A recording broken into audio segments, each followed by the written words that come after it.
Négocier, ça a toujours été tout un art, n'est-ce pas? Mais alors, comment on fait quand le terrain de jeu change sans arrêt? C'est justement ce qu'on va décortiquer ensemble. Voilà la grande question, celle que tout le monde se pose. Parce que, soyons honnêtes, dans un monde où tout ce qu'on croyait acquis hier est remis en question aujourd'hui, eh bien, les vieilles recettes de négociation, elles ne marchent tout simplement plus. Il nous faut une nouvelle boussole, de nouveaux outils. Alors, pour bien commencer, il faut d'abord comprendre le décor, l'environnement dans lequel on évolue. Et aujourd'hui, on le décrit souvent avec un acronyme un peu barbare qui vient du monde militaire, VUCA. C'est ça notre nouveau terrain de jeu. Et pour gagner, il faut en connaître les règles, ou plutôt l'absence de règles. VUCA, donc, ça veut dire volatilité, incertitude, qu'on appelle aussi uncertainty en anglais, complexité et ambiguïté.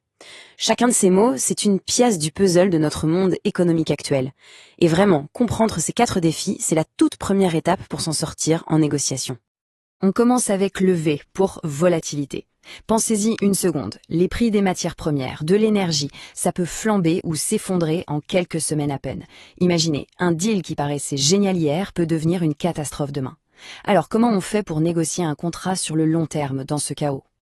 Ensuite, on a le U pour uncertainty, l'incertitude. Là, on parle d'une nouvelle régulation qui tombe du ciel, d'une crise géopolitique qui éclate à l'autre bout du monde. Tout ça, ça crée une sorte de brouillard épais qui nous empêche de voir plus loin que le bout de notre nez. On navigue complètement à vue et forcément, ça change toute la donne en matière de prise de risque. Puis vient le C, la complexité. Aujourd'hui, même une négociation qui a l'air simple avec un fournisseur peut cacher des sous-traitants sur 3 continents différents. Le moindre grain de sable chez un seul maillon, et c'est toute la machine qui s'arrête. On n'est plus du tout sur une ligne droite, mais bien au milieu d'une immense toile d'araignée. Et on termine avec le A pour ambiguïté. Ah, l'ambiguïté, c'est peut-être le pire, non? C'est ce moment où on se dit, en fait, je ne sais même pas ce que je suis censé savoir. Les infos sont contradictoires, les experts ne sont d'accord sur rien. Du coup, on fait quoi? On signe, on attend, chaque décision est un saut dans l'inconnu. Et ça peut vraiment paralyser. Bon, maintenant qu'on a planté le décor, ce fameux monde VUCA, on voit bien qu'on ne peut plus y aller au talent. Il nous faut des outils, une vraie boîte à outils. Et le tout premier, la base de tout, c'est de bien choisir sa philosophie, son approche de la négo. Voyons les 2 grandes écoles qui existent. D'un côté, on a ce qu'on appelle la négociation distributive. Imaginez un gâteau. Le but, c'est de prendre la plus grosse part possible. C'est du gagnant-perdant. Et de l'autre, il y a la négociation intégrative, qui est bien plus intéressante. Là, l'idée, c'est de se demander, et si, avant de se battre pour le partager, on essayait de cuisiner un gâteau plus grand, tous les deux? D'un coup, l'adversaire devient un partenaire, ça change tout. Ok, qu'on soit dans une approche ou dans l'autre, il y a une règle d'or. Un bon négociateur, c'est quand il doit se lever et partir. C'est pour ça que l'outil suivant est absolument crucial. C'est un vrai filet de sécurité. Il s'agit de connaître ses propres limites et de les définir avant même de s'asseoir à la table. Cet outil, c'est la MESOR. Ça veut dire meilleure solution de rechange. C'est le fameux BATNA pour ceux qui connaissent le terme anglais. Attention, connaître sa MESOR, ça ne veut pas dire qu'on est pessimiste. Au contraire, ça veut dire qu'on a un plan B solide et donc qu'on a le pouvoir de dire non merci à un mauvais accord. C'est de là que vient la vraie confiance. Concrètement, une MSO, ça ressemble à quoi? Eh bien, ça peut être d'avoir déjà un autre fournisseur sous le coude, prêt à signer, ou alors de pouvoir simplement décaler le projet de quelques mois sans que ce soit la panique, ou encore l'option radicale, se dire, ok, si ça ne marche pas, on internalise, on le fait nous-mêmes. La règle est simple, plus votre MSO est béton, plus votre position de négociation est forte. Point. Une fois qu'on connaît sa propre limite et qu'on a une petite idée de la limite de l'autre, on peut commencer à chercher ce qu'on appelle la ZOPA, la zone d'accord possible. C'est tout bête en fait, c'est l'intervalle, la fourchette de prix ou de conditions où les 2 parties peuvent se dire « ok, ça me va ».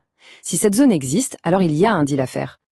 Et là, c'est mathématique. Soit la ZOPA est positive, c'est-à-dire que les zones se chevauchent et on a un accord possible, soit elle est négative, le maximum que l'un est prêt à payer est plus bas que le minimum que l'autre est prêt à accepter, et là c'est simple, il n'y a pas d'accord possible. Inutile de perdre son temps, soit on change complètement les paramètres de la discussion, soit on active sa mésor et on s'en va. Un autre point clé, toutes les négos ne se ressemblent pas. Franchement, est-ce qu'on va dépenser la même énergie pour négocier le prix d'une boîte de trombone que pour un composant vital pour notre production? Évidemment que non. Pour savoir où mettre le paquet, il existe des outils de visualisation, des sortes de cartes stratégiques.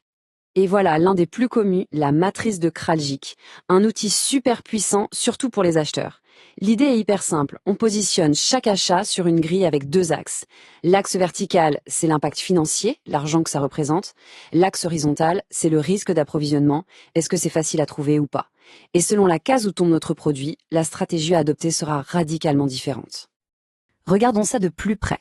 Pour les produits non critiques, en bas à gauche, on simplifie au maximum, on automatise. Pour les produits leviers, en haut à gauche, là on a plein de fournisseurs, donc on fait jouer la concurrence à fond pour avoir le meilleur prix. En bas à droite, les goulets d'étranglement.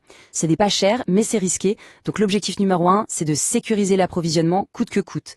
Et enfin le Graal, les achats stratégiques, en haut à droite, là on arrête de parler de prix, on construit un vrai partenariat sur le long terme. Avoir la bonne stratégie, la bonne carte, c'est super, mais au final, l'outil le plus important dans une négo, c'est la personne assise à la table. C'est nous. Du coup, il est absolument essentiel de se connaître, de comprendre son propre style, ses réflexes naturels, pour ensuite pouvoir en jouer et surtout s'adapter. Un modèle très connu pour ça, c'est celui de Thomas Kilmann, qui nous donne 5 grands styles. Il y a le compétiteur qui veut gagner point barre. À l'exact opposé, on a le collaborateur, celui qui veut que tout le monde reparte avec le sourire. Et entre les deux, on trouve celui qui fait des compromis, celui qui préfère éviter le conflit et celui qui s'accommode pour préserver la relation. On a tous un style dominant. Mais attention, le secret, ce n'est pas d'avoir le bon style. Ça n'existe pas. La vraie compétence, c'est d'être capable de passer de l'un à l'autre selon la situation. Face à quelqu'un de très agressif sur un petit enjeu, parfois la meilleure réponse, c'est l'évitement. Pour un projet stratégique, il faudra absolument être en mode collaboration. Bref, le mot d'ordre, c'est flexibilité.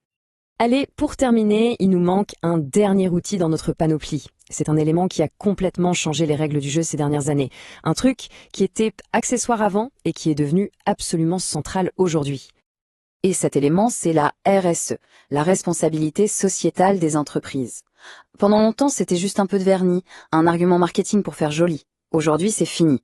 Pour plein d'entreprises, c'est devenu un critère éliminatoire. Le prix, c'est bien, mais ça ne suffit plus. Et ça veut dire quoi, concrètement? Eh bien, ça veut dire que dans la négo, on ne va plus seulement parler prix, qualité, délai.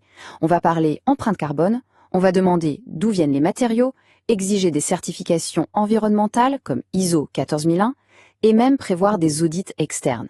Et tout ça, ce ne sont plus des options, ce sont des clauses du contrat. Et on termine sur cette question qui est un peu le grand dilemme du négociateur d'aujourd'hui. Face à ce monde imprévisible, qu'est-ce qui est le plus important? Avoir le plan le mieux préparé, le plus détaillé possible, ou au contraire, développer sa capacité à s'adapter, à improviser, en sachant que de toute façon, le plan ne se déroulera jamais comme prévu. Voilà une bonne question à méditer.